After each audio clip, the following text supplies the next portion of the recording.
So what keeps us motivated? So, but we have been teaching since 1980. We were, and in practice since 1981.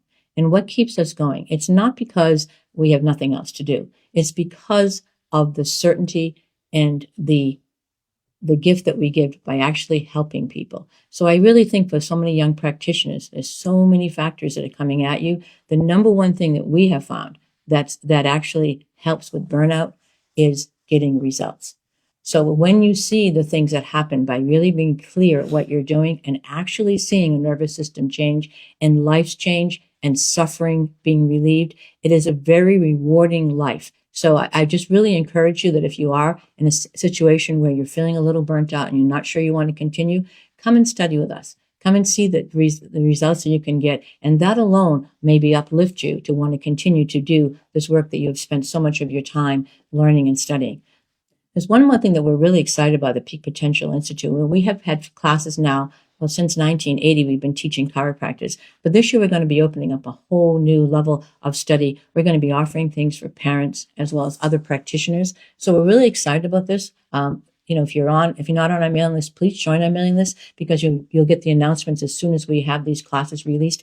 We decided that not only is it important for chiropractors to have this information, but parents need this information. And they can also network with other parents because there's nothing more powerful than another parent sharing with another parent what they've learned. That was certainly true for me. Some of the most changing moments is walking into a group with mothers who had been, maybe 18 months ahead of me. And they kind of gave me an idea of what I was, what was going to happen in my life. Yeah, what was in store for me. So this is the kind of thing that we learn from people that have come before us. And this is a very important. So for us, this book kind of condenses all that information. But if you had a group of people that we could study together with and learn together, this is how more impactful study happens. And just to piggyback on that one, Nancy, just understand that these classes that we're opening up to the general public and other practitioners are not going to be adjustment protocols. Right. Evaluation. They are actually informational, educational tools that you can use to help support you in creating your child's wellness, to answer questions that you have. But they're not going to teach you how to do what we do. That's not going to be what's happening. So if you have questions, if you have concerns, if you have issues, you can check us out at Peak Potential. You can buy our book and take a look and see inside. They will answer a lot of your questions. We're here to help people support their child's growth and development. That's been our focus ever since we had our first child in 1982. That's what motivated us to become pediatric chiropractors was, graduating chiropractic school. And Nancy was actually 7.5 months pregnant when we graduated.